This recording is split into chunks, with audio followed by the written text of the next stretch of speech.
Welcome to Mission Agri Commandos. Okay दोस्तों, आज पढ़ेंगे क्लासिफिकेशन ऑफ क्रॉप्स, फसलों का वर्गीकरण का सेकेंड लेक्चर। पिछले लेक्चर से मैं 2 क्वेश्चंस पूछ रहा हूँ, तो चलिए उनका आंसर करिए, फिर आगे बढ़ते हैं नेक्स्ट लेक्चर में। फर्स्ट क्वेश्चन, फसल किसे कहते हैं? कमेंट सेक्शन में आंसर करें। पौधों का सबसे महत्वपूर्ण कार्य क्या है? आखिरी क्वेश्चंस। ओके फ्रेंड्स, तो फर्स्ट लेक्चर में हम देखे थे फसलों का वर्गीकरण का पहला लेक्चर, जो कि फुल्ली बेस्ड ऑन था एनसीईआरटी पे। लेकिन आज के लेक्चर में मैं एनसीईआरटी से हट के कुछ बात करूँगा और फिर एनसीईआरटी भी कवर करूँगा, लेकिन जो कुछ इम्पोर्टेंट क्वेश्चंस आते हैं तो कुछ एनसीईआरटी से बाहर मुझे जाना पड़ेगा। ओके, तो फर्स्ट लेक्चर फुल्ली एनसीईआरटी था, तो आपको क्वेश्चंस दिया गया है, तो क्वेश्चंस आप कमेंट सेक्शन में आंसर करोगे। ओके, तो मैं रिकॉल करवा दूँ कि पिछले लेक्चर में हम पढ़े थे फसल की परिभाषा, किसे कहते हैं फसल, और मनुष्य को इनसे क्या प्राप्ति मिलती है वो भी बता दिए थे। पशुओं को इनसे क्या मिलता है वो भी हम बता चुके थे। उद्योग के लिए भी कच्चा माल प्राप्त होता है, जैसे चीनी उद्योग, कागज उद्योग, ये भी हम बता चुके थे। और साथ ही साथ पौधे का सबसे महत्वपूर्ण कार्य, ये क्वेश्चंस पूछा गया है, तो आप उनका आंसर भी करिए, वो भी हम बता चुके हैं। ठीक, तो आज हम पढ़ रहे थे, आज के लेक्चर हमारा क्या था? आज के लेक्चर ऋतुओं के आधार पर फसलों का वर्गीकरण, आज का ये लेक्चर है। ओके, तो मैं कुछ एनसीईआरटी से हट के बात कर रहा हूँ। ओके फ्रेंड्स, चलिए बात करते हैं ऋतुओं के आधार पे। ओके, एनसीईआरटी से हम बाहर है। ओके, तो ऋतुओं के आधार पे फसलों को 3 वर्ग में विभाजित किया जाता है, ठीक ना। एक होता है खरीफ, एक होता है रबी फसल, एक होता है गर्मा फसल। ओके, तो खरीफ क्रॉप्स, रबी फसल, खरीफ फसल क्या होता है? इस फसल को जून जुलाई में बुआई किया जाता है तथा अक्टूबर नवंबर में कटाई की जाती है। ओके, तो इसमें लिखा हुआ है जून जुलाई में बोई जाने वाली फसलें जिनके लिए कच्चा तापक्रम व आर्द्रता की आवश्यकता होती है, जैसे धान हुआ, मक्का हुआ, ज्वार हुआ, बाजरा हुआ, मूंगफली हुआ, उड़द हुआ, जूट हुआ, कपास हुए, लोबिया, ये वर्षा ऋतु में बोई जाती है। ओके फ्रेंड्स, तो खरीफ फसल क्या होता है? इस फसल को जून जुलाई में बुआई किया जाता है तथा अक्टूबर नवंबर में कटाई की जाती है। ठीक, ये वे आपके खरीफ फसल। अब सेकेंड आते हैं हम रबी फसल। इस फसल को पकने के लिए अधिक तापमान, इनको पकने के लिए जो है टेम्परेचर वो अधिक चाहिए, एवं अल्प प्रकाश काल, उसको कुछ कम प्रकाश काल चाहिए की आवश्यकता होती है। और ये जो है सर्दी गर्मी ये मौसम होती है, शीतकालीन ऋतु में उगाई जाती है, और इसकी बुआई अक्टूबर से नवंबर में तथा कटाई मार्च अप्रैल में होती है। तो यहाँ पे लिखा हुआ है ये फसलें अक्टूबर नवंबर में बोई जाती है। इन फसलों की प्रारंभिक वृद्धि के लिए कम तथा पकने के लिए इन फसलों की प्रारंभिक वृद्धि के लिए कम तथा पकने के लिए उच्च तापमान की आवश्यकता होती है। तो इनके एग्जाम्पल्स हैं गेहूँ, जौ, चना, मटर, मसूर, सरसों, आलू आदि। ओके, ये सारे क्वेश्चन WTP में रहेंगे, वीकली टेस्ट पेपर में, जो कि हर एक वीक मैं एक टेस्ट लूँगा जिनमें सारे क्वेश्चंस रहेंगे जो हमारे बोर्ड एग्जाम्स और ICAR और BCECE एग्ज़ाम्स में पूछे जाएंगे। और एक आते हैं गर्मा फसल। ठीक, यहाँ पे दिया हुआ है जायद फसल। ऐसी फसल के लिए अधिक तापक्रम तथा अधिक प्रकाश काल की आवश्यकता होती है। ठीक, शुरू से अधिक तापमान तथा अधिक प्रकाश की आवश्यकता होती है। और इसकी बुआई कब करते हैं पता है दोस्तों? इनकी बुआई हम मार्च अप्रैल में और कटाई मई जून में करते हैं। ओके, ये जायद फसलें की, और इनके एग्जाम्पल्स आपको दिए हुए हैं इसमें खरबूज, तरबूज, ककड़ी और भी हरी सब्जियाँ।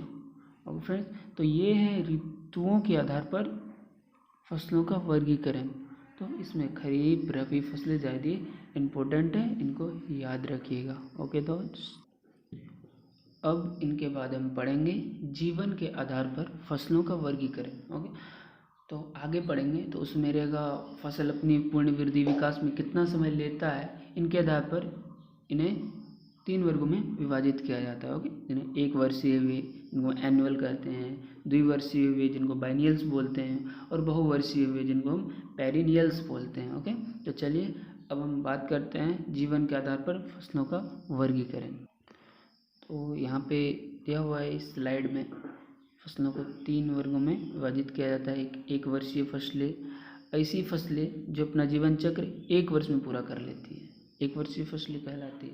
ओके, तो इस वर्ग की फसलें अपना जीवन चक्र 1 साल या इससे कम समय में पूरा कर लेती है। ओके दोस्तों, इस समय में उगने से लेकर पकने तक का समय सम्मिलित है, ये ध्यान में रखते हुए। अब इनके उदाहरण हैं धान, गेहूँ, ज्वार, बाजरा, मूंग आदि। ओके, और दूसरा है द्विवर्षीय फसलें।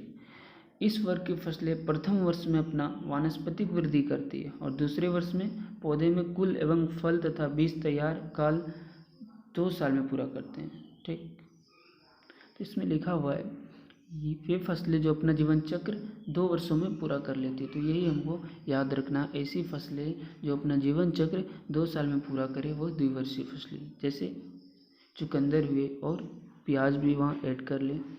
और एक है बहुवर्षीय फसलें, तो ऐसी फसलें जो अपना जीवन चक्र 2 वर्ष या इससे अधिक समय लेती है, सरिस्का, नेपियर घास। ओके, तो इस वर्ग की फसलें अपना जीवन चक्र 2 साल या अधिक समय में पूरा करती है। ये अनेक वर्षों तक जीवित रहती है। साथ ही 1 वर्षीय, 2 वर्षीय फसलों के समान फूल एवं फल तथा बीज तैयार होने के बाद भी इनका जीवन चक्र जारी रहता है। अब उदाहरण है इनका नेपिया, रिचका आदि। ओके, ये भी हमारी बहुवर्षीय फसलें। तो दोस्तों बोर तो नहीं हो रहे हो ना, क्योंकि बोर हो गए तो कैसे होगा, मैं एक शॉर्ट वीडियो ही ले रहा हूँ। आज का वीडियो कुछ लंबा लूँगा। ओके, तो परेशान नहीं होना है, मज़े के साथ पढ़ना है, एग्ज़ाम में फोड़ के आना है। ओके, तो अब नेक्स्ट जो टॉपिक है वो है आर्थिक महत्व के आधार पर फसलों का वर्गीकरण। परेशान में तो मैं एनसीईआरटी भी कवर करूँगा, इस लेक्चर में ही कवर करूँगा। जो मैं यहाँ बता रहा हूँ वो एनसीईआरटी में भी बताऊँगा। ओके दोस्तों, सो डोंट वरी और मज़े के साथ पढ़ना है। ओके, तो चलिए आर्थिक महत्व के आधार पर फसलों का वर्गीकरण करें। तो यह एक बहुत महत्वपूर्ण वर्गीकरण है। इसमें फसलों को अनेक उपयोग के आधार पर निम्न प्रकार से विभाजित किया गया है। एक है धान्य फसलें, आप जैसे देख रहे हैं स्लाइड पे, दलहनी फसलें, तिलहनी फसलें और रेशेदार फसलें। ओके ओके, तो धान्य फसलें देखिए, धान्य फसलें इनको हम अनाज की फसलें भी बोलते हैं। ओके, इनको क्या बोलते हैं, अनाज की फसलें भी बोलते हैं। तो चलो भाई स्टार्ट करते हैं अनाज की फसलें, जिनको हम बोलते हैं धान्य। इस वर्ग की फसलें की अनाज के रूप में खाने की उपयोग में आते हैं। इसका वानस्पतिक अंग जो है वो पशुओं को खिलाने के लिए उपयोग में आता है, यह आप हमेशा ध्यान में रखिएगा। ओके, और स्लाइड में भी लिखा हुआ है इन फसलों के दाने अनाज के रूप में खाने के काम आते हैं। अब आप सोचो कि किस फसल को हम खाते हैं अनाज के रूप में, तो आपको आंसर आ जाएगा धान्य फसलें। भाई धान्य फसलें में कौन से आते हैं, धान, गेहूँ, मक्का, जौ, बाजरा आदि। ओके, अब दूसरे आते हैं दलहनी फसलें।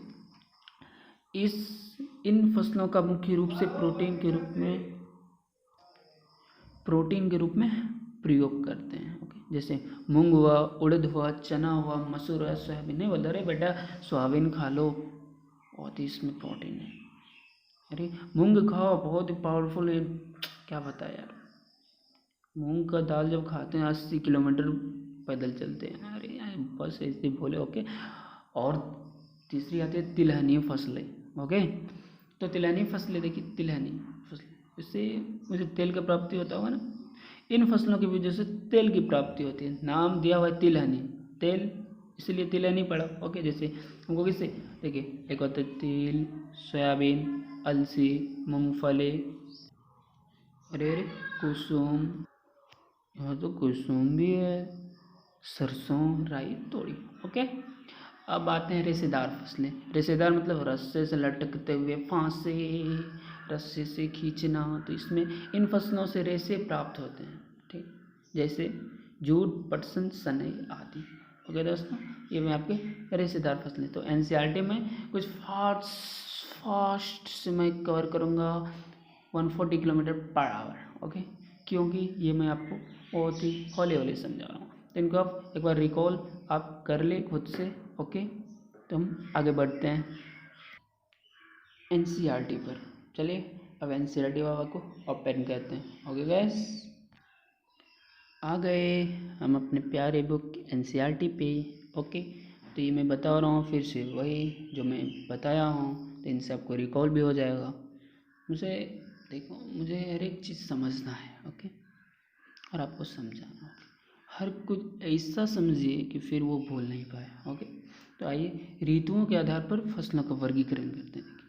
ऋतुओं के आधार पर बता चुका था, ऋतुओं के आधार पर फसलों को 3 वर्गों में विभाजित किया गया। मैं आज ये एनसीईआरटी को मैं पढ़ रहा हूँ, ठीक, क्योंकि मैं सब कुछ बता चुका हूँ। ठीक, फसलों की वितरण। ओके, फसलों के आधार पर वर्गीकरण। Okay, classification of crops on the basis off season. Okay, तो फसलों के वितरण पर जलवायु का महत्वपूर्ण प्रभाव पड़ता है। ओके, फसलों का अंकुरन, वृद्धि एवं पकने के निश्चित तापमान, वातावरण की आर्द्रता, वायु वेग, वर्षा पर्जन्यता, समय आदि पर निर्भर करता है। ओके दोस्तों, तो ऋतुओं के आधार पर फसलों को हमारे देश में ये बता चुके 3 वर्गों में विभाजित किया गया है। फर्स्ट है खरीफ क्रॉप्स। तो खरीफ ऋतु में वातावरण में ऊंचा तापमान, आर्द्रता पाई जाती है। ओके, ऊंचा तापमान और आर्द्रता पाई जाती है।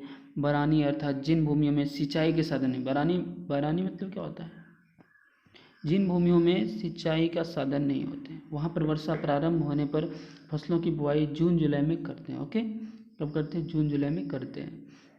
सिंचित क्षेत्रों में जुताई पाटा करके वर्षा के कुछ समय पूर्व ही फसल बोई जाती है, जैसे धान हुए, मक्का हुए, ज्वार, बाजरा, मूंगफली, उड़द इत्यादि। ये मैं पहले भी बता चुका हूँ। ओके, पहले मैं बता चुका हूँ। तो अब चलिए रबी क्रॉप में हम चलते हैं। रबी क्रॉप्स क्या होते हैं? रबी क्रॉप होते हैं इस वर्ग की फसलें को अंकुरन एवं प्रारंभिक वृद्धि के लिए ठंडी जलवायु एवं अल्प प्रकाश काल यानी 100 डे फोटो पीरियड की आवश्यकता होती है। इसको पकने के लिए अधिक तापमान के साथ दीर्घ प्रकाश काल, इनको बोलते हैं लॉन्ग डे फोटो पीरियड। ये याद रखना, हम अल्प प्रकाश काल को बोलते हैं शॉर्ट डे फोटो पीरियड और दीर्घ प्रकाश काल को बोलते हैं लॉन्ग डे फोटो पीरियड की आवश्यकता होती है। ओके, ये फसलें अक्टूबर नवंबर में लगाई जाती है। ओके, और देखिए उदाहरण में इसका गेहूँ हुआ, जौ हुआ, चना, मटर, ये आदि मैं बता चुका हूँ फ्रेंड्स, आप तो होशियार हो ही, देख लेना। हाँ, तो गर्म फसल समझ जायद भी बोलते हैं। ओके, तो कंफ्यूज मत होना। इस वर्ग की फसलें अधिक तापमान एवं अधिक प्रकाश काल वृद्धि करती है। इन फसलों में सूखा, गर्म हवा एवं लू सहने की क्षमता पाई जाती है। अपना लोग को तो लू सहने की क्षमता बिल्कुल नहीं पाई जाती। यार आप बोलोगे खुद से क्यों कंपेरिजन कर रहे हो यार, बस यूं ही मन हो गया। देखो इन फसलों को फरवरी मार्च में लगाया जाता है। फरवरी, वैलेंटाइन डे। ओके, मार्च में लगाया जाता है। जैसे धान, मूंग, उड़द, खरबूजा, तरबूजा, सूर्यमुखी, लोबिया इत्यादि। ओके फ्रेंड्स, तो ये वे आपके ऋतुओं के आधार पे फसलों का वर्गीकरण। अब आते हैं जीवन के आधार पर फसलों का वर्गीकरण। तो एनसीईआरटी बाबा क्या बोल रहे हैं, चक्र के आधार पर फसलों का वर्गीकरण। ओके, जीवन चक्र के आधार, classification of crops on the basis of life cycle. Okay, the basis of life cycle, फसलों अपनी पूर्ण वृद्धि एवं विकास में कितना समय लेगी, पूर्ण वृद्धि और विकास में कितना समय लेगी, इस आधार पर इन्हें 3 वर्गों में विभाजित किया गया। ओके फ्रेंड्स, 3 वर्गों में विभाजित किया गया है। एक वर्षीय फसलें, एनुअल, इस वर्ग की फसलें अपना जीवन चक्र 1 साल या इससे कम समय में पूरा कर लेती है। इस समय अवधि में उगने से लेकर पकने तक सम्मिलित है, ये हम बता चुके हैं, जैसे धान, गेहूँ, बाजरा, उड़द, मूंग, चना, सरसों, सोयाबीन इत्यादि। ये हमेशा याद रखना। सेकेंड आते हैं बाइनियल्स, द्विवर्षीय फसल। द्विवर्षीय फसल, इस वर्ग की फसलें प्रथम वर्ष में अपना वानस्पतिक वृद्धि करती है, दूसरे वर्ष में पौधे में फूल एवं फल तथा बीज तैयार करते हैं। इस प्रकार अपना जीवन चक्र साल में पूरा कर लेती है, जैसे चुकंदर और प्याज। ये भी मैं बता चुका हूँ ऑलरेडी एनसीईआरटी से बाहर जाके। ओके, उसमें भी बहुत मज़े आए थे। अब आगे द्विवर्षीय, एक बहुवर्षीय छूट गया ना, अच्छा उनको भी मैं कवर कर रहा हूँ। आ गए हमारे मेहमान बहुवर्षीय पेरिनियल्स। इस वर्ग की फसलें अपना जीवन चक्र 2 साल या अधिक समय में पूरा कर लेती है। ये अनेक वर्षों तक जीवित रहती है। साथ ही 1 वर्षीय 2 वर्षीय फसलों के समान फूल एवं फल तैयार होने के बाद भी इनका जीवन चक्र जारी रहता है, जैसे नेपियर घास, रिचका आदि। ये भी हम बता चुके हैं। ओके, अब आते हैं आर्थिक महत्व के आधार पर वर्गीकरण, classification on the basis of economic importance. Okay, तो ये भी मैं बता चुका हूँ, तो फिर से रिकॉल हो जाएगा, एनसीईआरटी भी कवर हो जाएगा। इस वर्गीकरण को शस्य वर्गीकरण भी कहा जाता है। यह बहुत ही महत्वपूर्ण वर्गीकरण है एवं इसमें फसलों का अनेक उपयोग आधार पर निम्न प्रकार से विभाजित किया गया है। फर्स्ट में आते हैं अनाज की फसलें या धान की फसलें, जिनको बोलते हैं cereal crop, bread producing crops and known as cereal भी बोलते हैं। इस वर्ग की फसलों के दाने अनाज के रूप में खाने में प्रयोग है, यानी किसके अनाज के रूप में प्रयोग आते हैं। इनका वानस्पतिक अंग पशुओं को खिलाने के काम आता है। ओके, और इसके अंतर्गत कौन से फसलें आते हैं भाई? अनाज हम बता चुके थे, तो इसमें वो भी ट्रिकी वहाँ पे वर्ड्स यूज किया था मैं, धान गेहूँ के अलावा मिलेटस, मक्का, ज्वार, बाजरा, कुछ छोटी millets. Okay, minor small millets जैसे सांवा, कोंदो, चीना काकून, मड़ुआ एवं कुटकी इत्यादि फसलें आती है। ओके, तो अब सेकंड हमारा दलहनी फसलें। इसमें दाल से रिलेटेड होगा। इन फसलों के दाने एवं बीज को प्रोटीन का मुख्य स्रोत के रूप में क्या था, याद करिए मैं कुछ मजाक टाइप में किया था। इन्हें दाल के रूप में खाया जाता है। इसके अंतर्गत अरहर, मूंग, चना, मसूर, मटर, खेसारी इत्यादि आते हैं। ओके, अब आएंगे तिलहनी फसलें, तो ये भी मैं बता चुका हूँ। चलिए फिर से पढ़ लेते क्या जाता है। तिलहनी फसलें में इस वर्ग की फसल में अदलहनी, अदहलनी एवं दहलनी। जो दलहनी नहीं है वो भी आते हैं, और जो दहलनी है वो भी आते हैं। जो दाल वाले हैं वो भी आते हैं, जो दाल वाले नहीं वो भी आते हैं। जो बाहर वाले हैं वो भी आते हैं, जो अंदर वाले हैं वो तो रहते ही, वही वाला फंडा है। जिनके दाने एवं बीज तेल के प्रमुख स्रोत हैं। ओके, किनके? तेल के मुख्य स्रोत। इस वर्ग में राई, सरसों, तीसी, कुसुम, मूंगफली, तिल, अंडी, सोयाबीन, सूर्यमुखी इत्यादि प्रमुख हैं। एग्जाम्पल्स याद रखना, और डेफिनेशन तो ये नाम से याद हो जाता है। ऑयल सीड क्रॉप्स इंक्लूड, इसमें ऑयल है। ओके, अब है रेसे वाली फसलें। रेसे वाले तो मैं इसमें भी मैं बता चुका हूँ। इस वर्ग की फसलें जीवन उपयोगी वस्तुएं, ओके, जैसे कपड़ा, रस्सा, बोरा, टाट, रेसा प्राप्त होते हैं। इस वर्ग में कपास, सूट, पटसन नहीं प्राप्त होते। ओके, अब आते हैं चारे वाली फसलें, ओके, जो हम लोग नहीं खाते हैं। इसके अंतर्गत आने वाली फसलों को केवल चारा प्राप्त के लिए उगाया जाता है। इनका प्रयोग हरे एवं सूखे चारों के रूप में करते हैं। हरे एवं सूखे चारों के रूप में करते हैं। ओके, यहाँ थोड़ा मिस प्रिंट हुआ है। ओके, इस वर्ग में बाजरा, कुल्थी, ग्वार, मक्का, बरसीम, पियर, चई, लोबिया, सेजी, नेपियर घास, ये 11th में था। ओके गैस, गिनी घास इत्यादि प्रमुख है। ये चारे वाले फसल हम लोग नहीं खाते हैं, जानवर खाते हैं। ओके फ्रेंड्स, अब इस लेक्चर को यहीं रहने देते हैं। ओके, अब मैं नेक्स्ट लेक्चर में लेक्चर थ्री में मैं इसको कंटिन्यू रखूँगा। ओके, तो इनको लाइक करिए, शेयर करिए, सब्सक्राइब करिए, आपका काम है। ओके, और शेयर करिए, क्योंकि जितना व्यूज़ बढ़ेगा मैं उतना ही आगे वीडियो लाता रहूँगा। तो आपके व्यूज़ पे डिपेंड्स करते हैं आपके वीडियो। ओके फ्रेंड्स, तो लेक्चर थर्ड में आप लोग सबसे पहले इसका वीकली टेस्ट होगा, तो इनके लिए आप पूरा जम के मेहनत करिए, क्योंकि जितना मैं पीछे पढ़ाया हुआ है सारे के सारे क्वेश्चन में WTP में आएगा। यानी एक सप्ताह में जितना मैं बताऊंगा उनसे आपको क्वेश्चन आएगा, और वो बहुत इंपॉर्टेंट क्वेश्चन रहेगा। उनको सॉल्व करना नहीं भूलिए। और अगर आप ग्रुप में जोड़ना चाहते हैं, व्हाट्सएप ग्रुप में एग्रीकल्चर का, तो वो ग्रुप में जोड़ सकते हैं। और व्हाट्सएप नंबर है 6207022194। Okay, this is my WhatsApp number, तो आप मेरे ग्रुप में जोड़ सकते हो। ओके। देन आई एम अंकित झा। मैं इंट्रोडक्शन देना भूल गया था, तो पढ़ाता हूँ तो इंट्रोडक्शन भूल जाता हूँ। ओके फ्रेंड्स, तो अब आगे के लेक्चर में वो सारे बात होंगे, तो don't forget for like and subscribe and share. जितने स्टूडेंट होंगे मैं उतना ही ज़्यादा मैं व्यू आएंगे तो मैं ज़्यादा वीडियो बनाऊंगा फ्रेंड्स। ओके फ्रेंड्स, तो मिलते हैं नेक्स्ट लेक्चर में, लेक्चर थर्ड में मिलेंगे।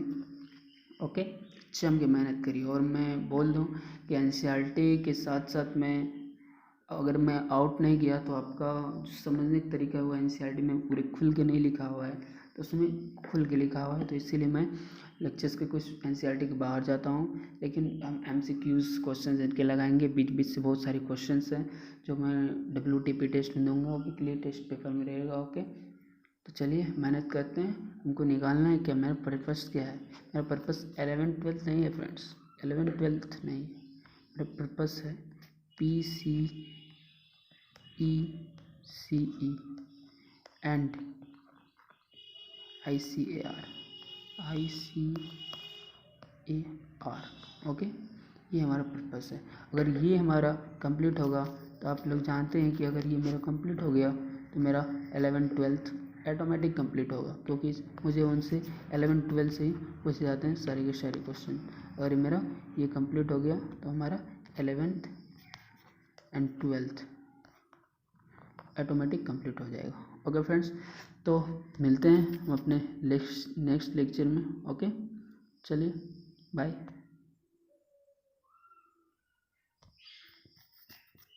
सॉरी।